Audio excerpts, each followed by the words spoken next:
At the press conference, Muhammad Ali stared Joe Frazier dead in the eyes and said something that made the entire room go silent. But that was just the beginning of the most brutal psychological destruction in boxing history. March 8th, 1971. The Felt Forum in New York City was packed with 300 reporters from around the world. The air was thick with cigarette smoke and anticipation. Camera crews from ABC, NBC, and CBS had set up elaborate lighting rigs that made the small room feel like a movie set. Veteran sports writers who had covered boxing for decades said they'd never felt tension quite like this. This wasn't just any press conference.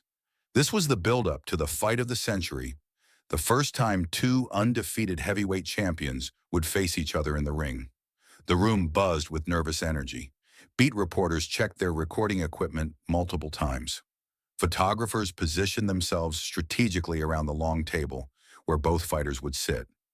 Everyone knew they were about to witness something historic, something that would be talked about for generations. Muhammad Ali entered the room like he owned it, 45 minutes late, which was typical Ali fashion. He was wearing a perfectly tailored black suit with a thin black tie, his hair immaculately groomed.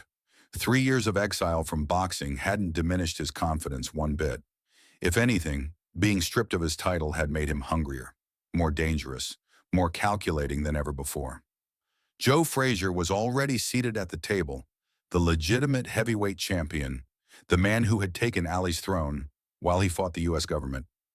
Frazier looked uncomfortable in his brown suit, fidgeting with his tie, clearly out of his element in this media circus. He was a fighter, not a showman, and everyone in the room could sense his discomfort. When Ali walked in, the temperature in the room seemed to drop 10 degrees. Every conversation stopped mid-sentence. Every eye turned to watch the former champion make his entrance.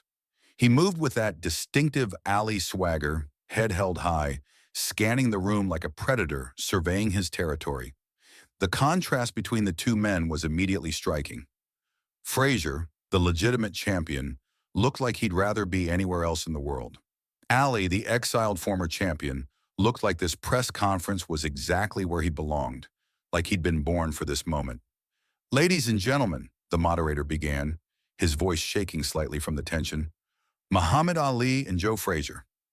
The cameras started flashing immediately, creating a strobe light effect that made the moment feel surreal and electric. This was the moment the boxing world had been waiting for 3 long years to see. Ali took his seat across from Frazier, never breaking eye contact with his opponent. Then he leaned into his microphone, that famous smile spreading across his face. But there was something different about it this time, something cold and calculating. "Joe Frazier," Ali said, his voice carrying that unmistakable Louisville drawl, "you may be the champion on paper, but everybody in this room knows there's only one real champion sitting at this table." The room was dead silent. You could hear cameras clicking, but no one dared to speak or even cough. Frazier's jaw tightened visibly. He'd been preparing for Ali's mouth as much as his fists, but hearing it in person was completely different than watching it on television. The man's presence was overwhelming. "I'm the champion, Ali," Frazier replied, his voice steady, but you could hear the underlying tension. "I earned this title while you were running from the draft." The room erupted like a bomb had gone off.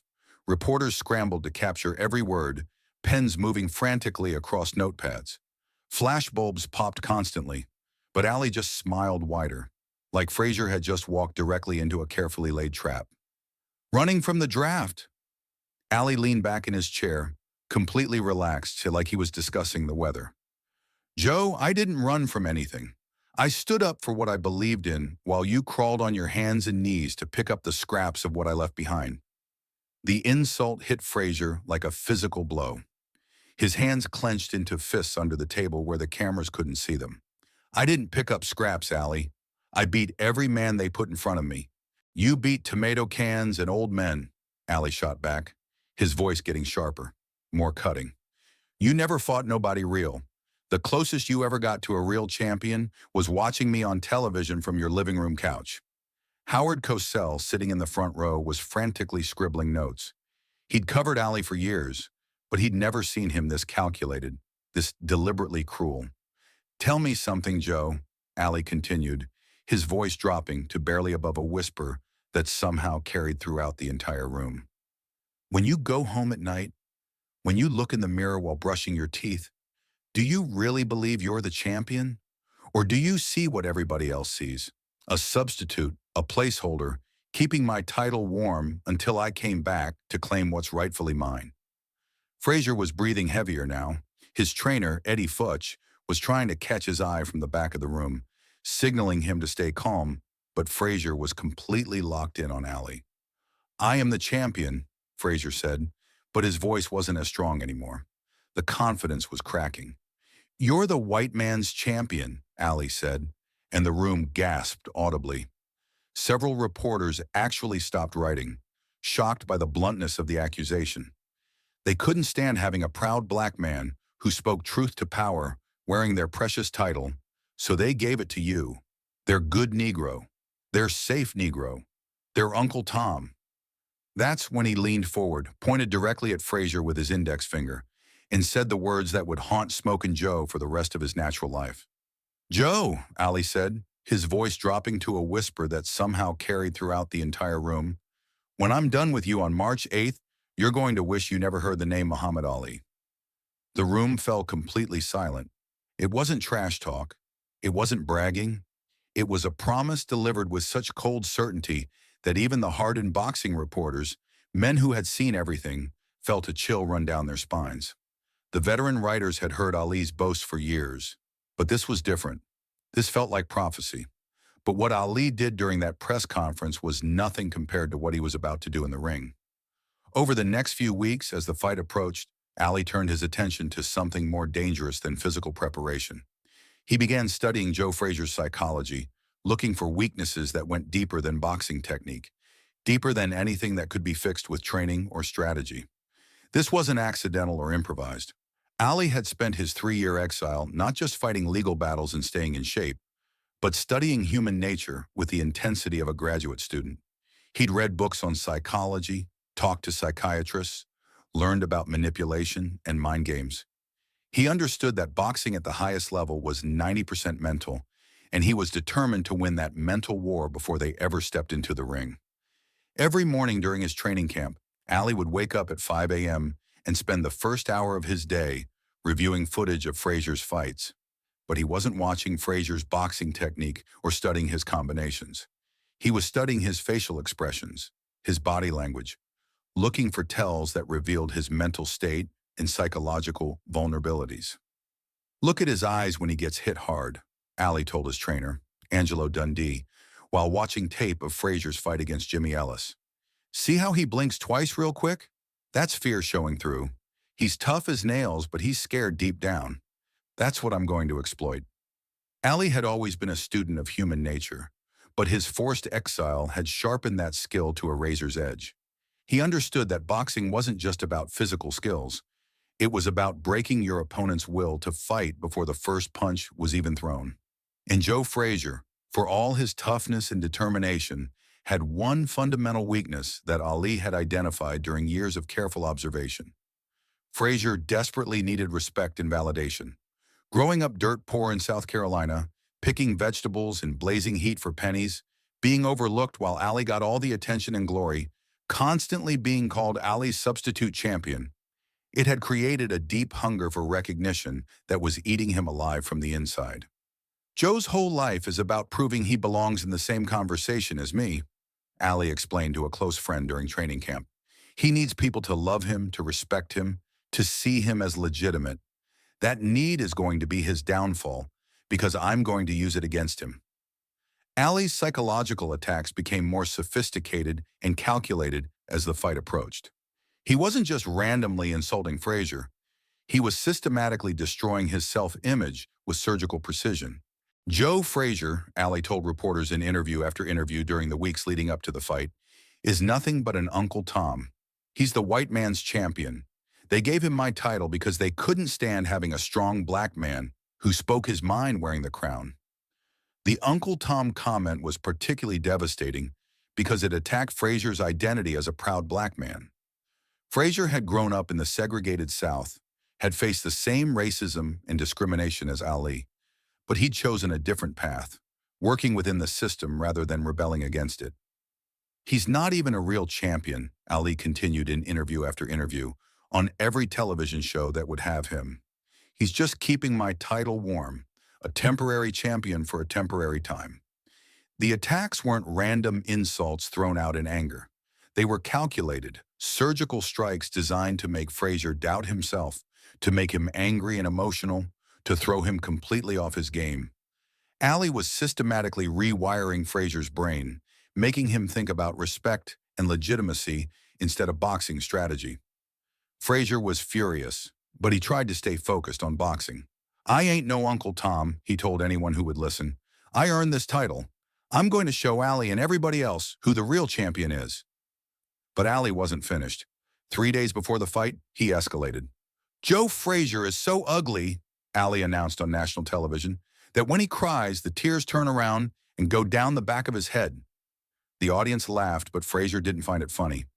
The personal attacks were getting to him. His trainer, Eddie Futch, could see it in his fighter's eyes. The anger was building. Don't let him get in your head, Futch warned. That's exactly what he wants. But it was too late. Ali had already planted the seeds of doubt. The night before the fight, something happened that no one knew about for 40 years, a secret meeting that would change the course of boxing history. Ali's room at the Hotel New Yorker was on the 20th floor, a luxury suite that befitted his status as the most famous athlete in the world. He was lying on his bed, fully dressed in street clothes, staring at the ceiling. He'd been in this exact position for over 2 hours, visualizing the fight, mentally rehearsing every punch, every psychological attack he was going to unleash on Frazier. The room was dimly lit, with only one lamp casting shadows across the walls. Ali's mind was racing through scenarios, thinking about all the ways he could break Frazier's spirit before breaking his body. At exactly 11:30 p.m., there was a soft knock on his door. Ali knew who it was before he even got up to answer. Somehow he'd been expecting this visit all evening. When Ali opened the door, Joe Frazier was standing in the hallway, alone. No entourage, no trainer, no manager, no security. Just the heavyweight champion of the world, looking like a man carrying the weight of the entire boxing universe on his shoulders. Frazier was wearing a simple gray sweater and dark slacks. His usual confidence was nowhere to be seen, replaced by something that looked almost desperate, almost broken. We need to talk, Frazier said, his voice barely above a whisper. Ali studied his opponent's face for a long moment. Frazier's eyes were bloodshot, like he hadn't slept properly in days. His usual composed demeanor was completely gone, replaced by raw vulnerability. Ali stepped aside and let his opponent into the room. The irony wasn't lost on either of them. The night before the biggest fight in boxing history, and here they were, alone together, about to have the conversation that would define both their legacies. For a full minute, they just stared at each other. The trash talk, the cameras, the media circus, all of that fell away completely. In that hotel room, they were just two men who understood each other better than anyone else in the world could. Nice room, Frazier said finally, looking around at the luxury suite. They're treating you real well. They should, Ali replied without missing a beat. I'm the real champion. Even now, even in this private moment, Ali couldn't help himself. But Frazier didn't take the bait this time. Why are you doing this, Ali?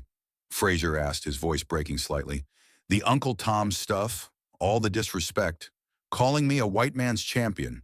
We're both black men trying to make it in a white man's sport. We should be supporting each other. Why are you trying to destroy me? Ali sat down on the edge of his bed, gesturing for Frazier to take the chair across from him. For the first time since the press conference, Ali looked at Frazier with something that might have been genuine sympathy. For just a moment, the mask slipped completely away. Joe, Ali said quietly, tomorrow night, one of us is going to be remembered as the greatest heavyweight who ever lived. The other is going to be forgotten by history. I can't let that be me. I won't let that be me. So you're willing to destroy my reputation, tear down everything I've worked for, just to save yours? Ali was quiet for a longer time than Frazier expected. Longer than Ali had been quiet about anything in years. When he finally spoke, his voice was different, harder, more honest than he'd been with anyone in a very long time. You want to know the real truth, Joe? The absolute truth? I respect you more than any fighter I've ever faced in my entire career. You're tough, you're dedicated, you earned that title fair and square. But respect doesn't matter in this business. What matters is perception. What matters is who the world remembers when we're both dead and gone. Frazier leaned forward, surprised by the admission. So why not just fight me straight up? Why all the mind games and personal attacks? Because fighting you straight up might not be enough, Ali admitted, and for the first time, Frazier heard vulnerability in his voice. You're a much better fighter than people give you credit for. You might actually beat me tomorrow night. You might beat me badly. So I have to beat you before we even step in that ring. I have to make you doubt yourself, make you angry, throw you completely off your game. You're scared of me, Frazier said, and for the first time in weeks he actually smiled. The great Muhammad Ali is scared of Joe Frazier. Scared? Ali stood up abruptly, pacing the room like a caged animal. Joe, I've been preparing for this fight for 3 years.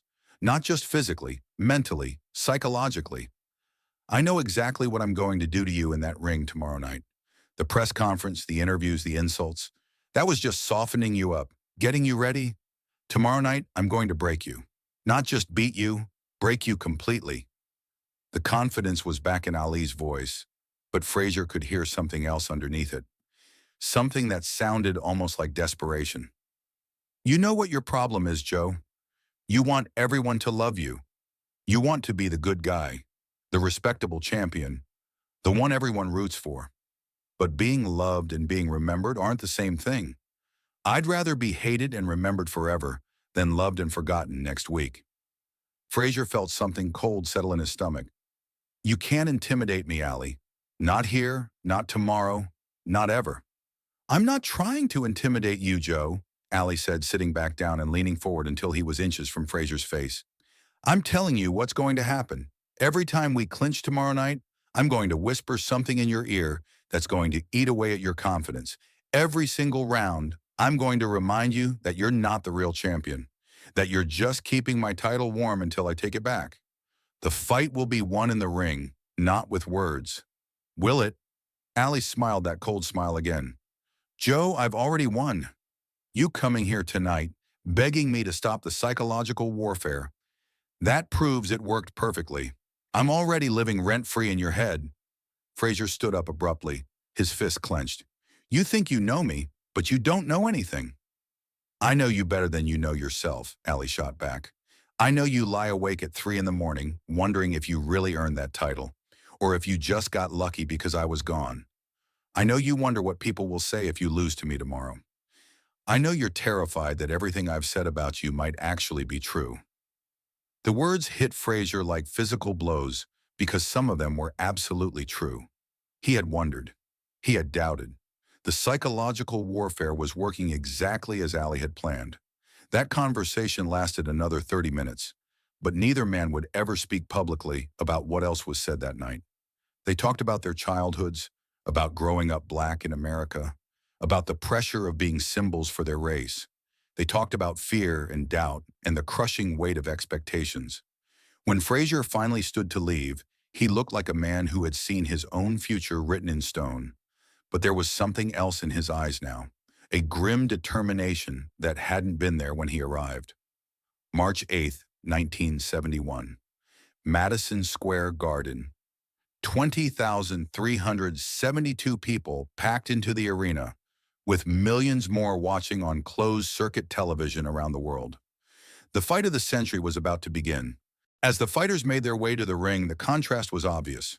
Frazier looked focused but tense. Ali looked relaxed, confident, almost playful. He was already winning the psychological war. The opening bell rang, and the fight everyone had waited 3 years to see finally began. From the first round, it was clear that this was going to be more than just a boxing match. Every time the fighters clinched, Ali was talking, whispering things into Frazier's ear that only the two of them could hear. In round 2, during a clinch near the ropes, Ali grabbed Frazier's head and pulled him close. Joe, he whispered, you feel that? Your legs are already getting heavy. You're already getting tired. This is going to be a long night for you. Frazier pushed away, frustrated. Ali was right. His legs did feel heavy, but it was only round 2. How could Ali know that? Round 3, another clinch, another whisper.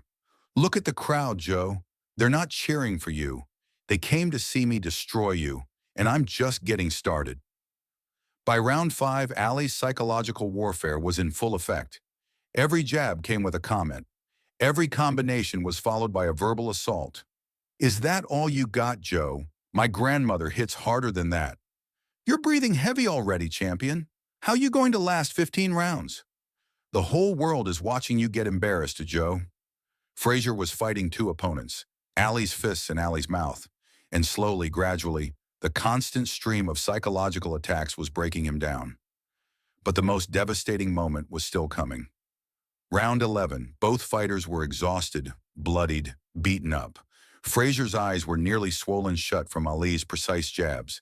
He was fighting on instinct now, barely able to see his opponent. That's when Ali grabbed him in the longest clinch of the fight. Joe, Ali whispered, his voice barely audible over the crowd. Look at yourself. You can't even see. You're getting beat up in front of your family, in front of the whole world. This is what happens when you try to take my throne. Frazier tried to pull away, but Ali held him close. I want you to remember this moment, Joe. I want you to remember how it feels to be destroyed by the real champion. Because every time you step in the ring for the rest of your career, you're going to remember that Muhammad Ali broke you. Then Ali said the words that would haunt Joe Frazier forever. You're finished, Joe. After tonight, you're never going to be the same fighter. I'm not just taking your title, I'm taking your soul. Frazier's eyes went wide. Through all the swelling, through all the pain, something in Ali's voice made him believe it was true. The rest of the fight was a formality. Ali had done what he promised. He had broken Joe Frazier. When the final bell rang, Frazier had technically won a unanimous decision, but anyone watching could see the truth. Ali had been right. Frazier was never the same fighter after that night. In the years that followed, the psychological damage became obvious. Frazier became obsessed with Ali, bitter about the Uncle Tom comments, unable to move past that night in Madison Square Garden. Ali had done exactly what he promised in his hotel room.